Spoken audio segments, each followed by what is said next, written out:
Hi, I'm Katie. And I'm Rieley. And welcome to the Hustle and Heart podcast. So I am 29 years old. I am married. I have 2 puppies. Well, they're not really puppies anymore. They're like salt and pepper. You know, they're getting old. Yeah. They're still like puppies though at heart. Yeah, they're something like that. They're a handful, but I don't know what I was thinking in my early 20s, but it's okay. I love them. Yeah. But yeah, other than that, I like to travel, which I think we've both we've been really good friends for a few years now, and we take some trips. We take some trips. We plan some adventures. So yeah, we love to travel, and I do, and my husband, and yeah, traveling. It's so fun. All right, well, I'm Katie. I am 31. Oh, 31 hurts me. It hurts my soul. I'm 31. I have a million children. I tell people that all the time. I have so many kids. I travel. Yeah, I travel. I'm married. I love all things houses. I feel like that's a little crazy. That's not really like a personal, but it is kind of personal to my identity. I feel like homes, just in general. I've been around homes my whole life. Like my dad's builds custom homes, so I've kind of been in and around some homes. So I feel like that's a big identity for me. I feel like that's kind of like a topic, but basic. I got a lot of animals, a lot of things going on. A lizard. We got dogs. I got like 4 dogs. I don't know. I swear every time I see you, it's like, oh, here's some new animals. Or the kids are grabbing the chicken. The kids just found a kitten. We got a kitten. Like we got all kinds of stuff going on. Yeah, I mean, they're always because there's so many of them. Yeah. But yeah, I got 7 kids now, so they're fun, they're crazy, they're rambunctious, a lot of energy, a lot of craziness, but we're just luckily like your kids like are in a good age gap between each other, so like I feel like they go right in a row.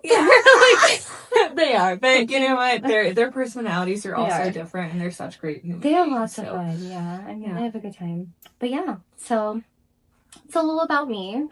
Do we want to touch on like how we met, how we became friends? Like we met here. Yeah, we did. We met here, and I feel like it was like an instant. Like it was it was very. It was like, this is my girl. Like, it was. We were like instantly. I was like, oh my gosh, I love her so much. Where's she been? Yeah. We were definitely glued to each other. I know, and so it's been good. I mean, it's fun. It's fun. It's nice having someone that is like you connect with on every level. You know what I mean? Like we work, we do the same job, so we connect on that level. Like I feel like we're both like very like spontaneous people. Like we're like drop of the dime, like, oh, you want to go do this? And we're like, yeah, let's do it. You know? It'll be like the day before. I'm like, hey, you want to go to Florida with me? And I'm like, yeah, my bags are already packed. Let's go. Literally. We just go with it, you know? Yeah. So. And I feel like we're kind of both type B people. Yeah. So we're pretty like go with the flow. Yeah, we're go with the flow. Like, would I love to be like a type A person? Absolutely. Yeah. But I just don't think that will ever be me. Yeah. You know? Like, no. I'm like, my phone's dead. Like, we don't know how we're getting home. Like, but we're fine. We'll make it there. I'm like, I got like, I packed like 2 pairs of shorts and like a swimsuit. And then we'll get TJ Maxx. Like, We're like, it's okay. I'm like let's go shopping. Sunglasses. Yeah, I forgot sunglasses, but we're good. We'll still grab them. Like, whatever. Yeah, TJ Maxx. On vacation is like a trend. It's a trend. Like I'm like, hey, I forgot shorts. Like, I have an extra pair of shorts. Let's go. Yeah, the guys will be out in the parking lot, like trying to catch chickens and like, or no, like throwing throwing. So no, but they're like having a good time. We're just shopping, like getting whatever, whatever. Yeah, it's a good time. It is. I do feel like too. I kind of think we had semi-similar as far as both of our dads, like our like for example, like my dad, flipped houses. He bought and like invested in real estate when I was young. So like I feel like we both relate to that. Like being around it at such a young age, I feel like helped us like end up going to this career. I agree. You know what I'm saying? Like I feel like that kind of actually had a huge influence because I knew at a young age like how much I loved real estate, right? And like watching my dad, like seeing what things worked, got him the most money, like things like that, and two, just like I mean, I helped my dad like tile floor and like, you know, help him paint. Yeah. Like we would go and like house hunt and stuff to find like his next investment property. And I knew at a young age, I was like, oh, I really like this. I could see myself doing this as a career. Right. Well, I think it sets us apart as like realtors too. Yeah. Because I feel like we genuinely have like a love for homes and for helping people and for that whole aspect because we've been around it for so long. Yeah. That it's not so much of a job. I feel like to us, it makes it a little bit more personal and maybe, I don't know. Just, and I think we have like better insight, right? Like, and I'm not saying like, oh, we know it all, but like, I do think we have a lot like good insight to bring to our clients. Yeah. And I do think that makes a huge difference when you're dealing with someone's largest, you know, basically investment. Yeah. It's a big purchase. Yeah, I agree. It is a big purchase. Yeah. It's a huge purchase. It's like normally the biggest, yeah. It is. Yeah, it's the biggest purchase you'll make. Yeah. Right. Yeah. Yeah, but no, I agree. No, it's fun. I feel like it's definitely it's hard though to like it's hard to explain it. You know what I mean? Like loving it or like I just feel like it's different. Okay, so when I first got in real estate, right? Like I feel like a lot of people are like, I love showing homes. Like that's my favorite thing. And I'm like, there's so much more to real estate than just opening a door and showing a house. Like there's so much more. And obviously having an eye, right? Being able to walk through and be like, hey, look, like, I don't know if I'd buy this. Like, you know what I mean? Like and be honest with somebody, you know, and be like, like, it's not just trying to get a sale. Yeah. It's making sure you're protecting someone's interest and making sure that they're not buying a house that 100%. Is a complete yeah. Yeah. Well, if you like, I'll walk around the house and immediately I'll be like, look at you got a little damage on your siding. Oh, I'm like pointing out all the things. I do too. I'm so crazy about it. Like I'm like, let's check out the roof. Like we were talking about the big ticket items a little bit. Like check out the roof. Like let's see, because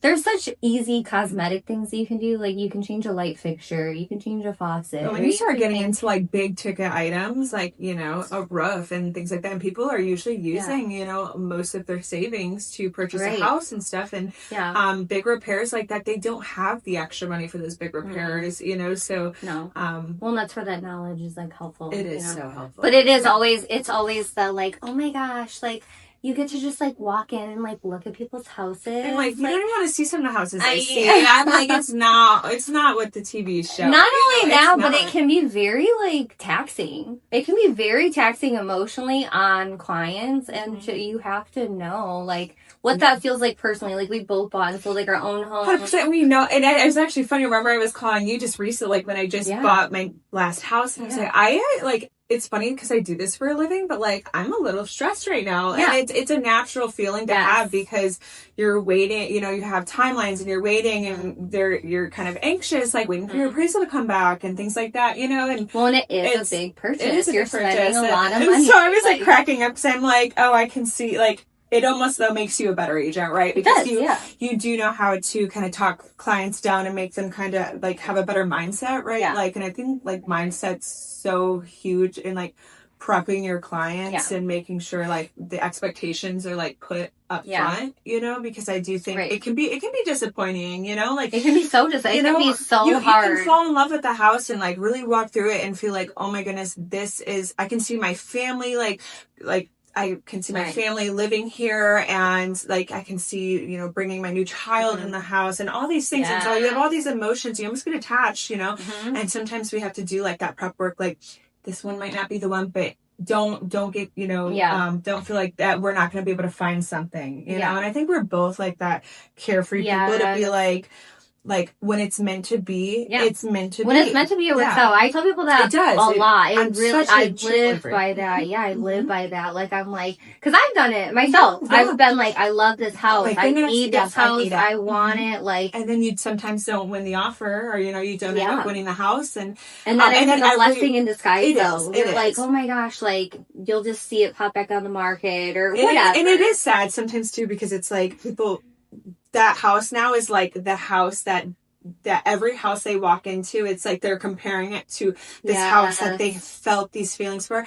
But every single time it ends up working out. Yeah. They end up finding a house that ends up being perfect. And it's funny in hindsight, then they end up being like, oh yeah, like this was the house. I'm so happy this was the right house. Like, you know, but it takes time. It does. It does take time. Yeah. I mean, well, it can be like an emotional roller coaster. It is. It's like up and down. Yeah. And knowing like what that feels like personally, I feel like makes a big difference.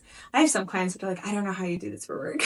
Like, I'm so stressed. How is your job not that stressful? I know. Like, that's what I'm here for, is to make this not stressful, and I've been doing it for a long time. You've been doing it for, you know, you get that. Like, I remember like my first year. Take the emotion out of it, you know. Like, in my first year, there was so much. It felt like every deal was my deal, which I still feel that way a little bit. But I feel like now you get like used to it. I'll get like one in three, right? Like I'll get like one like amazing smooth deal, and that's actually a big part of what our job is. It actually is problem solving, right? Like and I think people come in with the expectation that like they're coming, that it's not supposed to be stressful, or things aren't like supposed to pop up, right? And that's literally like what will happen in a transaction, and that's why you hire an agent. You know what I'm saying? Is to be able to problem solve, or you know, I still see stuff that, I mean, I've sold so many houses and still see stuff that I'm like, I have never dealt with this before. Me too. Like, I've been real estate. I do too. Literally all the time. Like, I'll have like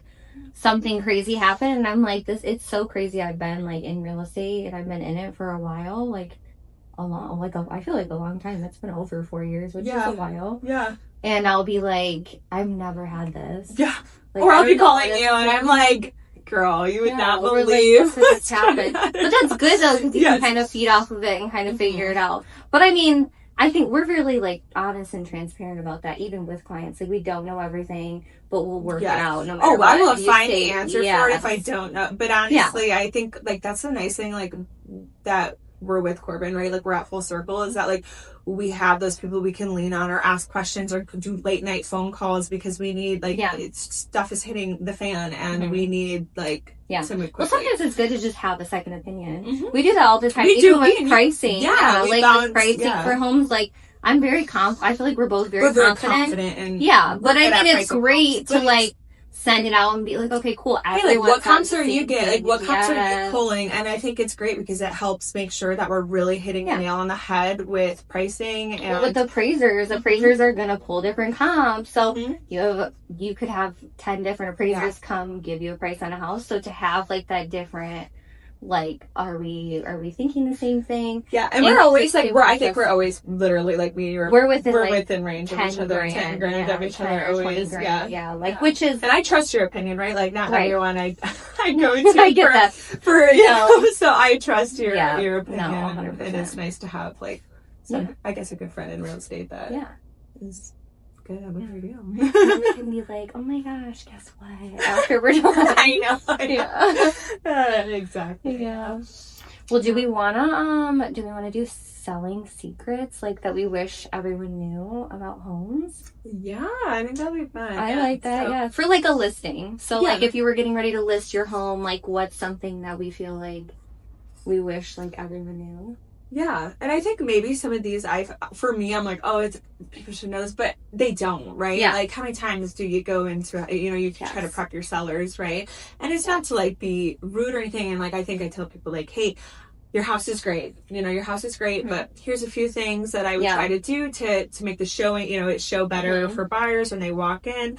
And I think one of those things, I guess, selling secrets would be, like, making, well, and I think a lot of people say this, is like decluttering, but really, like, I hate to say this, but smells, right? Yeah. Like, I really think like making, first impression. Yes, like when picture like you want to walk through the door and picture your, like, being able to put your stuff in there, and when you have like a bunch of furniture, for example, that's like cluttering the whole room and making the space feel like extremely small. I think it's hard for people to be able to even envision. And you think that buyers could envision it, but a lot of people don't. They don't have that eye for it, right? They're like, oh, I'm overwhelmed. All I can look. They can't even look past all the stuff, you know? So I always tell people, like, go to Home Depot. There's those black and yellow totes that are like $8 a piece. Buy a couple of them, declutter as almost like you're moving, and stack them up in the garage. Yeah. Out of sight, out of mind, you know? I think for like me, I think it kind of goes with that though. Like, I think the biggest thing is when a home's very lived in, which almost every home is. Like, it is. You live in your home. So, but you're trying to sell it. So you're trying to not live in it. You know, obviously, I think for people to be able to like envision themselves in your home, you have to kind of make it neutral. Yeah. To be able to give someone like a blank canvas. So like sometimes I'm like, change like your shower curtain in your kid's bathroom. Like maybe it's like really create like Mickey Mouse or like it's just hard to envision. It's minor cheap changes. I think we both say this. Yes. Light fixtures, right? Yes, light fixtures are big. Light fixtures, and swapping light fixtures like updates light fixtures, yeah. Paint. You get 110. I love paint. We love paint. You get 110% return on your investment when you paint. You get your money back, and like double. So painting is great. It is. And I think a lot of people end up like skipping paint, right? People or sometimes like other agents would be like, oh no, skip the paint because they're gonna end up painting whatever they want. I don't know about you, but I hate painting. Like as far as to go into a space and you're like trying to move into your house and then you have to paint every room and it costs a lot of money if you can't, if you're not a good painter yourself. It costs a lot of money to have your house professional. Well, not only that, but you could come in and you could paint everything white, which does leave a blank canvas. It really does. I mean, like having fun though. I think it makes a difference. But if you're not great at painting, no, if you're not. But it's like just color drenching. Color drenching is really in right now, which is like you paint the ceiling and the walls the same color.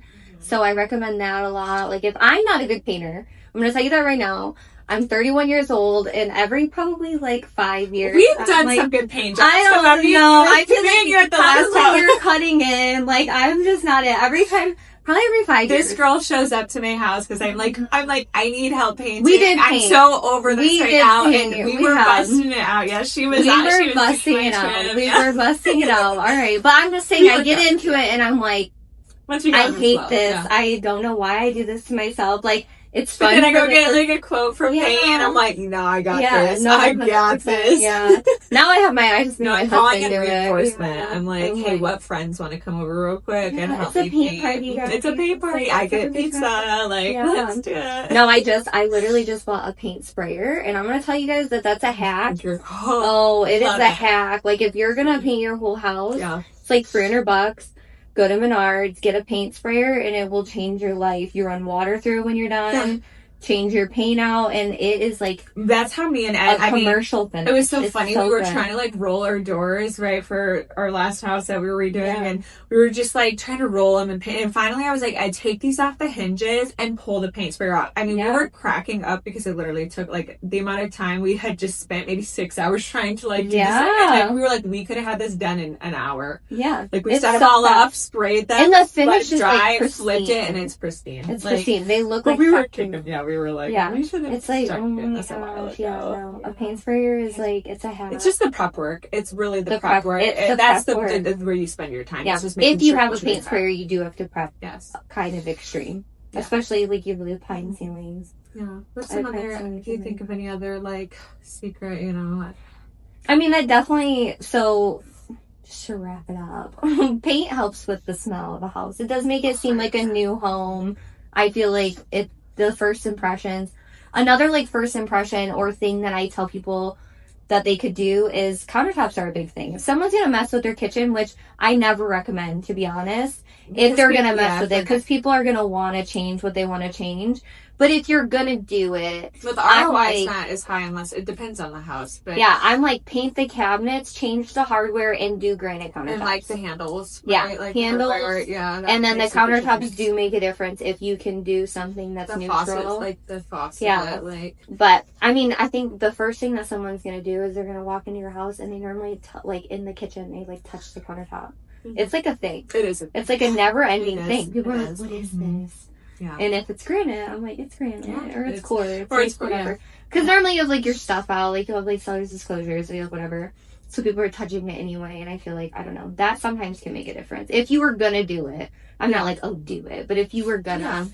That helps. Or adding a backsplash sometimes. Like that's not a... What's your thoughts? And I want to hear like what your opinion is on this. As far as like carpet, right? Like I hear like a lot of times like, right, there's outdated carpet that's been in there for like 30 years, which I think we're both maybe on the same page of like we don't love carpet, like we, you know what I mean? We have very like worth, yes. Do you feel like it's worth the money to do like a LifeProof flooring? I think if you were gonna replace carpet versus doing LifeProof, if you have the means to do LifeProof, it's probably going to cost the same. Like if you can do LifeProof on your own, you'd have to be able to do it on your own to be able to compensate for the carpet. I feel like if you can do it, do the life proof. I feel like the ROI is good on it. Like you walk in and when it's actually, as long as they did a good job, right? And they actually like properly trim it to like quarter round if they're doing a floating floor. But I do feel like it doesn't get that. It makes a difference. And too, it takes like smell out of like carpet and stuff.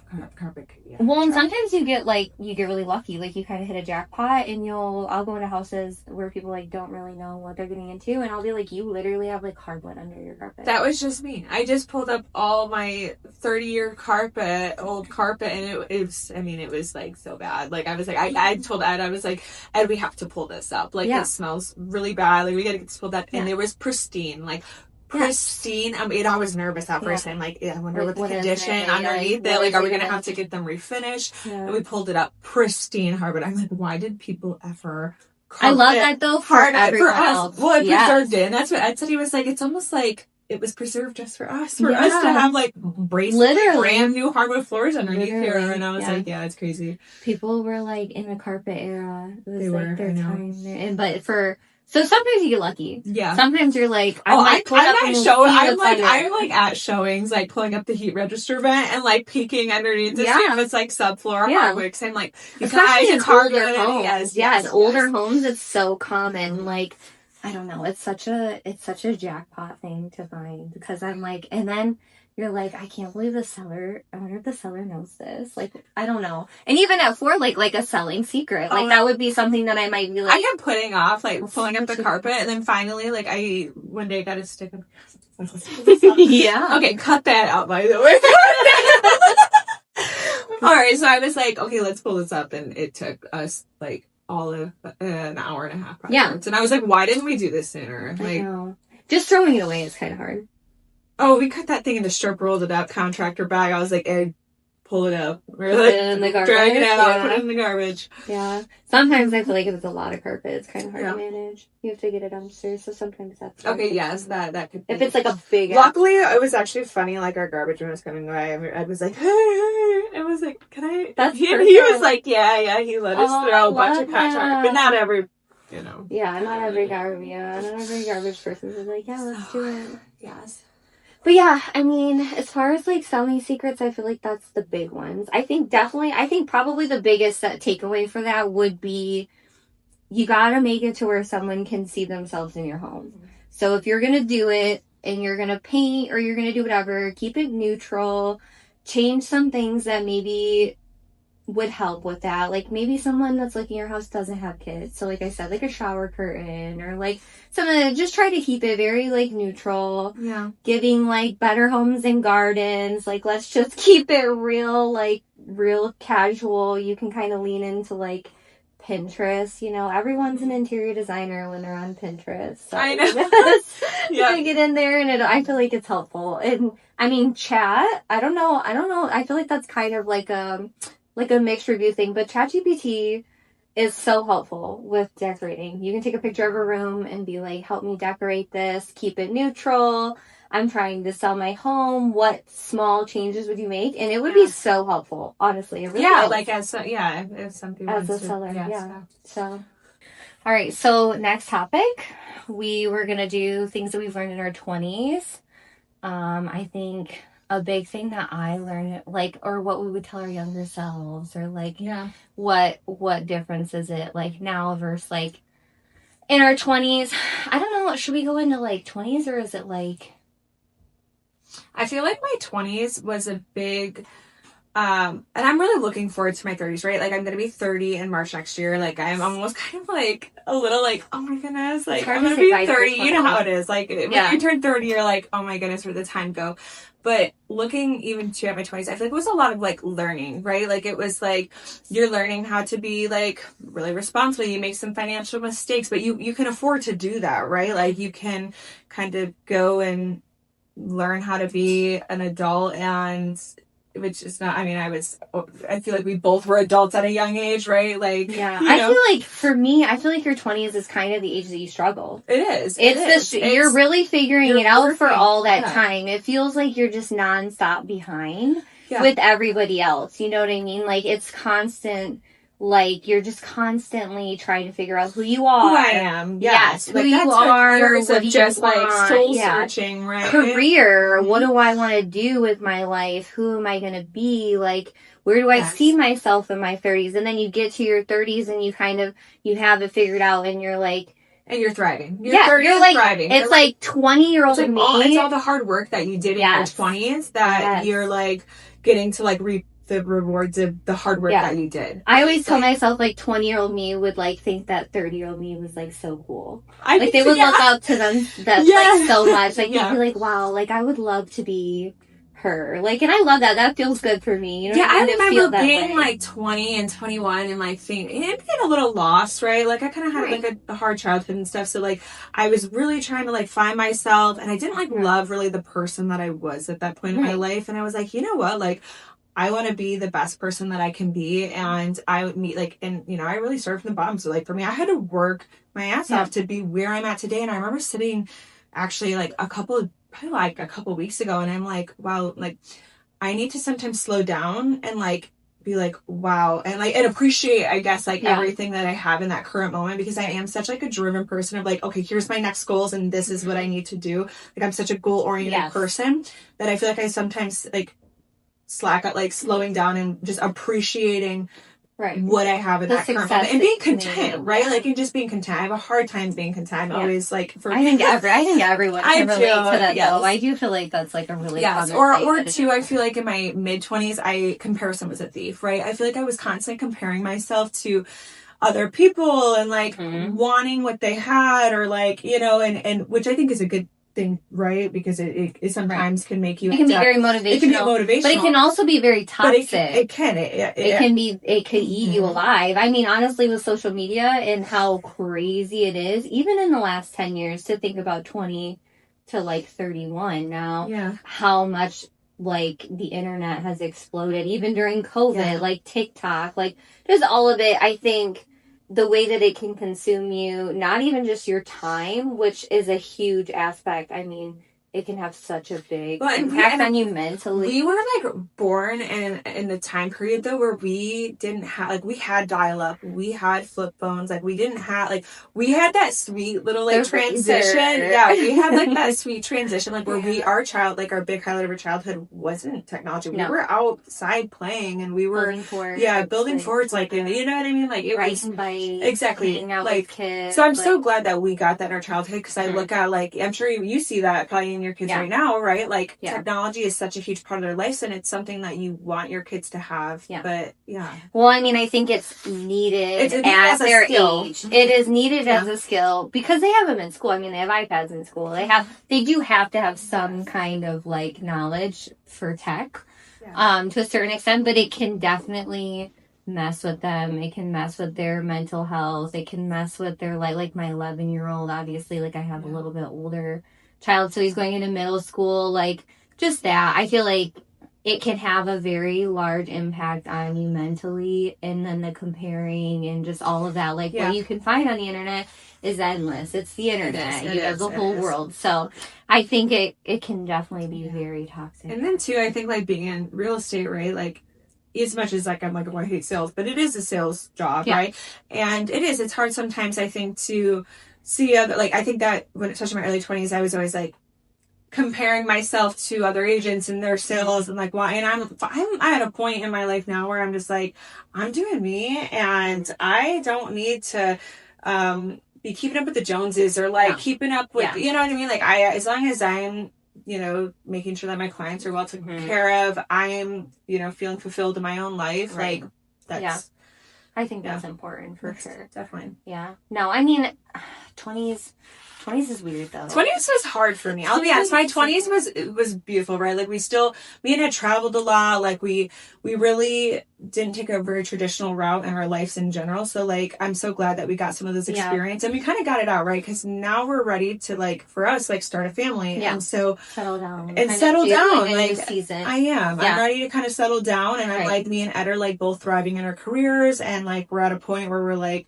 okay, what's next? Like, and I'm so excited to see Ed be a dad. Like, that is like something I'm so looking forward to. So so I'm definitely ready for like that next chapter. I'm kind of like I hate to say getting bored. Like, I'm like, I want, you know, I think it will give me like some more purpose in my life, if that makes sense. Yeah. I mean, my 20s was opposite of that. I literally was like... Yeah, we did totally... Like, like, mine's like opposite. Like, 30s for me is kind of like the next chapter of that, but like 20s is on like motherhood. Yeah. Like, I had like Jack the day after I turned 20, so we're like exactly 20 years apart. Like, I know, that's young. It really is to think about. I've had so many people that are like, I can't imagine having a kid when I'm 20. So I can't imagine having a kid when I was like 16. But you're a great mom. Because people talk about that. Like, they talk about like, oh, like, what would it be like to be like 16 and I'm like, I have no idea. I was like 20 and I was like struggling. Like, that was hard.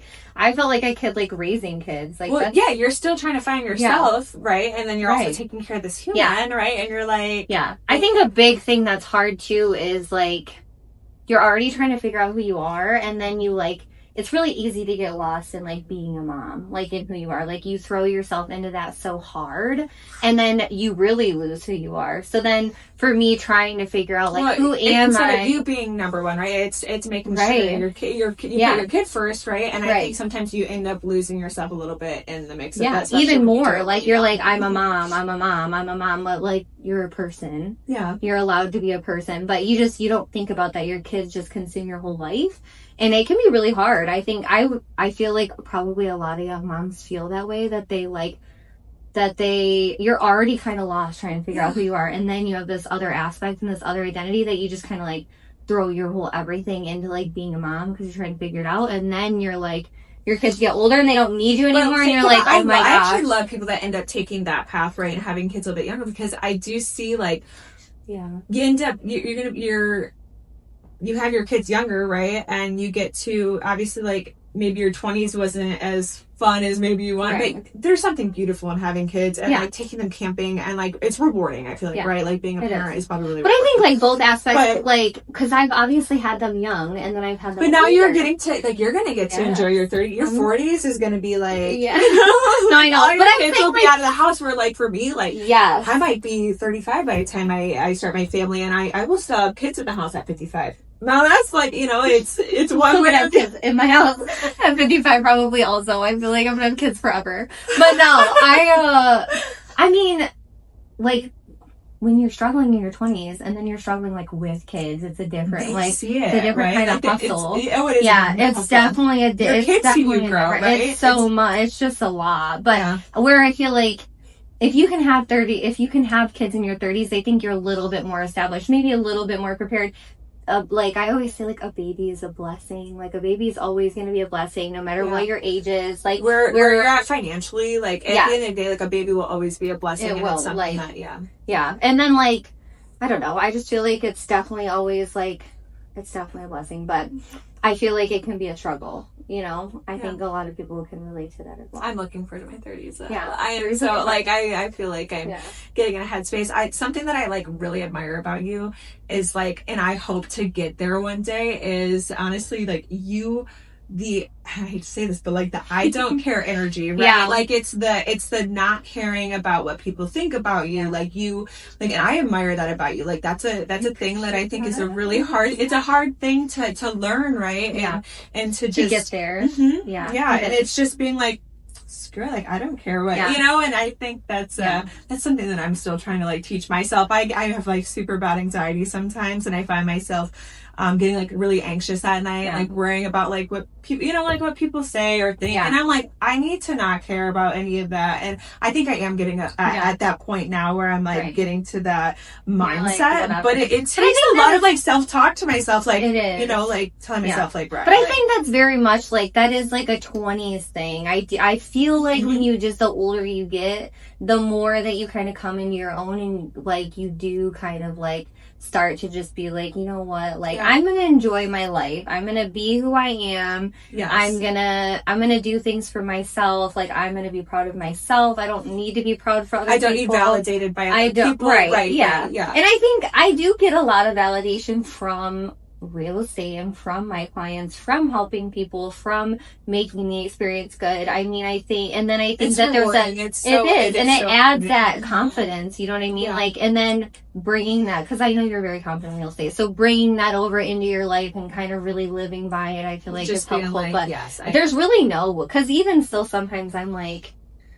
oh my gosh, like, are people talking about me? So I'm not like, oh my, like, I'm not like all the time, like, oh, I don't care. But I feel like for the most part, I think it's actually a really natural human feeling. Like, and I think that maybe it doesn't get talked about as much, you know what I mean? But I do think it's a very natural, like, human, to feel that way sometimes. Yeah. But it's also being able to be like, oh yeah, okay, this mindset or the way I'm thinking right now is not, you know. But I think it also resetting your brain, right? Yeah. Like resetting your mindset, or like having a great partner, right? Like Ed is like my rock, like as far as like being able to talk to him about like when I'm like, hey, like I'm feeling down or whatever, and him just like giving me the pep talk that I need, or like having friends like you that I'm like calling, you know, and you will give me the pep talk that I need, and I'm like ready to conquer the day. I'm like, you're a baddie. I'm like, I know that I'm being crazy right now, or like I feel like I, you know, but I need. And like, I'm like, you know what, like you're fine. Yes, I'm like, everyone feels that way. Yeah, you're right. You give me the pep talk. Be human. Everyone is human. Everyone is human. That I think that's a hard thing for people to think about. Everyone's going through something. Everyone is human.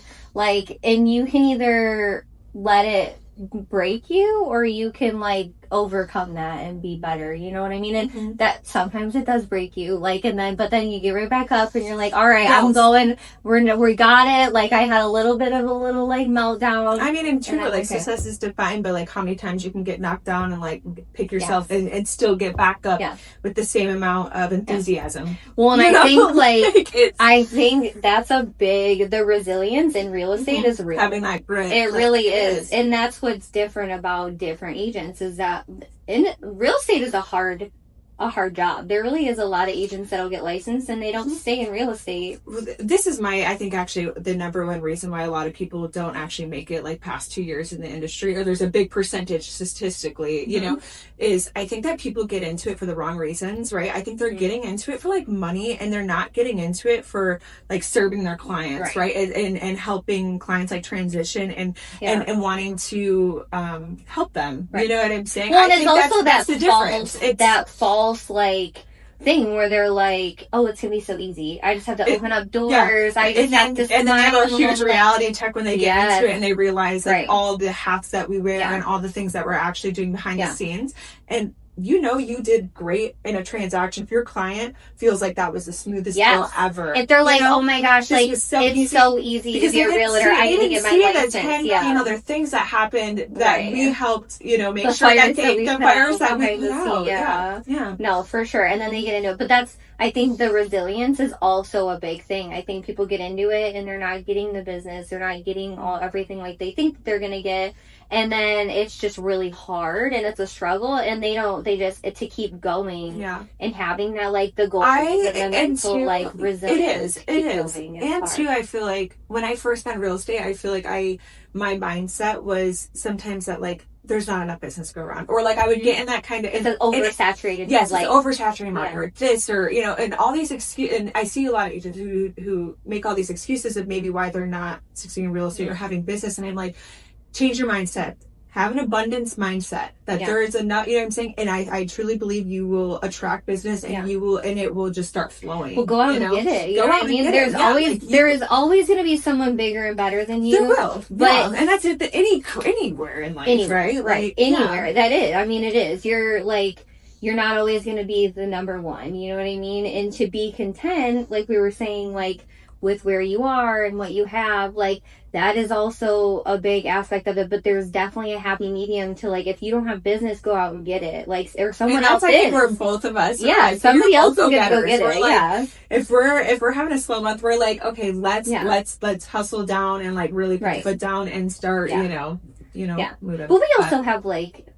We have like good energy and like it's fun. It is fun. I feel like there's sometimes it can. I try to make it fun. I cuss a little, you know. Yeah. I feel like cuss a little with my clients. Yeah. I kind of make it fun. Like I just make it seem like, okay, yes, I'm a professional, right? Yeah. But at the same time, like I'm also human. We can crack jokes. We can have fun. Yeah. Like, I like to build genuine connections with my clients. I mean, I'm like holding my kid, you know, my client's kid on, you know, like I'm helping them tuck their kids in the house. You know, I'm trying, like, we're building a whole relationship. It's actually like kind of sad after closing, and you're like, man, we've been best. Like, we've been checking out houses every weekend for 4 months. I know. I've seen you every weekend. And now, you know. Well, then, like, it is so hard because you want to maintain that all the time, but you have to also give it to somebody else now, like, and be understanding that, like, I love you. I love all of our time we spend together, but I have to give that time. You know, like, and it's funny because I get invited sometimes to, like, their housewarming party, or, like, I've done it. Yeah, I've been to, like, a kid's birthday party. You know, their kid's birthday, and I try to show up always. You know, and I love being invited to this. Yeah, I went to a client's Christmas one time, and I was like, I love you guys so much now. And they moved to where I live, so I see them at school functions, and I love that. I love having new people in my community. That's for like 4th of July.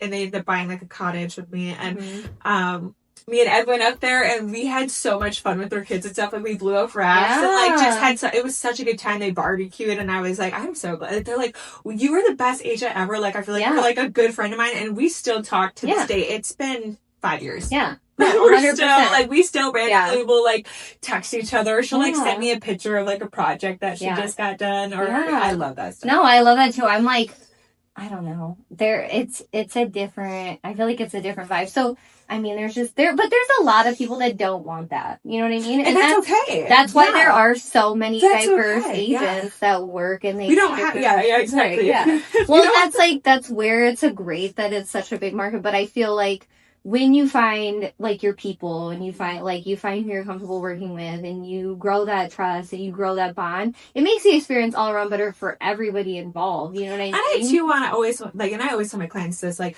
and I say clients, but like they kind of get friends, but I'm like, I always tell them, like, I want to be a resource for real estate, all things real estate. I have all the like a ton of resources for you. Like, I want to be your go-to person, and I will be that for you. I'm like, I want to be your go-to person for everything. You need a carpet cleaner. You need HVAC. Like, you better get over. Get a hold of me. You have those like relationships in the industry, and and even actually too as sellers, like listing, helping them, you know, or like helping with the prep work for listing. Like, for me, like, I typically go into a seller's house sometimes a few months even before they end up listing, right? It's just because they're just got the idea of like, I'm thinking about selling, but I haven't got there yet.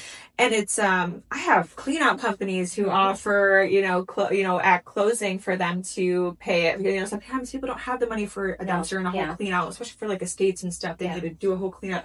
I have those resources, right? I have companies that will come do that. I have a cleaner, a house cleaner that can come in and help house clean, you know, and help clean the house before the listing. Like, you know, I have a, like I said, we were talking about big ticket items, roofing. Like, I have roofers that I work with, HVAC, like really anything. Like, I'm like, you want help decorating your room? Give me a call. Like, I will help you. Like, I got you. Yeah. I'm like, literally whatever you need, I got you. Like, I don't know. I mean, you need some school supplies. Like, let's go get them. Let's go. I don't care. I don't know. I'm like, you need someone. I do think that makes a difference though between like some agents just want to like come in there and be like, let's get it listed, and they're kind of pushing, and all they care about is getting that listing contract signed. And I do think that the people that end up putting in the prep work, right, and like, to having an agent walk in there that has those resources ready for them. It's already like kind of stressful getting your house ready to sell. And so like anything that we can take off their plate to make it any easier for them. Well, and I think that education is helpful. There is value in that. Like, what time to list? Like, when is it best? Like, this is like, what are you trying to accomplish? How are we gonna hit the ground running and get this property marketed to the top T to make sure? Well, what you're trying to accomplish is huge. Like, what are you trying to do? Because that makes such a big difference. That makes a difference on price. That makes a difference on like when you're gonna list. That makes a difference on everything. If you're trying to build a new home, you don't want to be stuck trying to build a new home in the winter. So that all makes a huge difference. Do you have kids? Do they need to be in school? Like, there's so many layers to that. And if you're not digging deep and getting to know somebody, you're having not somebody knowledgeable to make sure that they can make this as smooth as possible. Or two, like even being educated in, like a lot of my clients end up upsizing, right? And they have a lot of times a house that they need to sell in order to buy, and like to be able to have an agent who is skilled in something like that and have done a lot of transactions where you're dealing with people who are both buying and selling.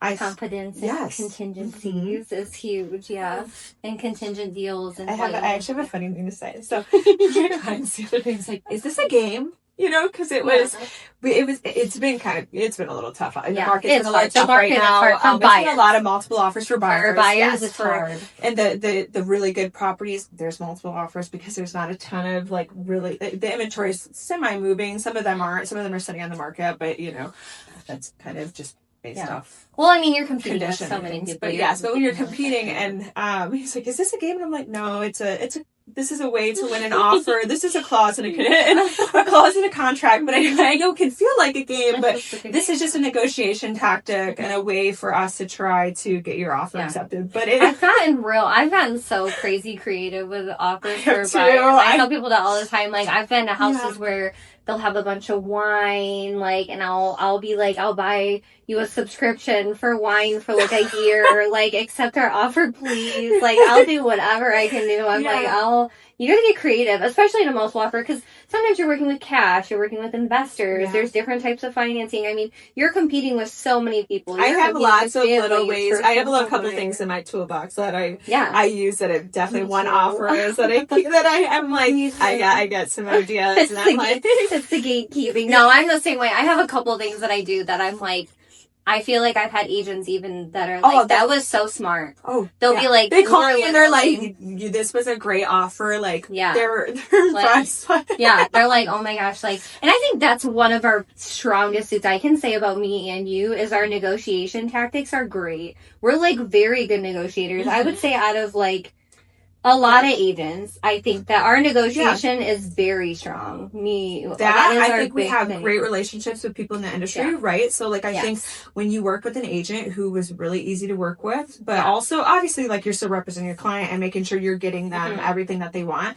But two, it's being easy to work with, right? Like, how many times do you meet an agent who's just so rude and their way of negotiating is like being nasty and being rude, and I'm like, I don't want to work with you again. Like, you're the most. Well, you don't want to get to the closing table and have it awkward where everyone's mad. Yeah, you want everyone to walk away. Goal, right? Yeah. We have the same goal. We want to get this closed for both of our clients. So let's get this closed. You want everyone to have a nice time, right? You want everyone to be able to walk away and be like, this was not stressful. And sometimes that's just not doable. It's not. I know. Sometimes it's just not. I mean, you have deals and you could be the nicest person in the world, and it's just everyone has different personalities and everyone is different, and sometimes that's just not. I feel like I do end up having a lot of agents who are like, "You were great to work with," and that sometimes have also as like won me offers before because like they go to a client and they're like, "This agent was great to work with. I've done multiple transactions with her. We got to the closing table. We closed early. We and she was super communicative," and I do think that does help. High communication goes so far.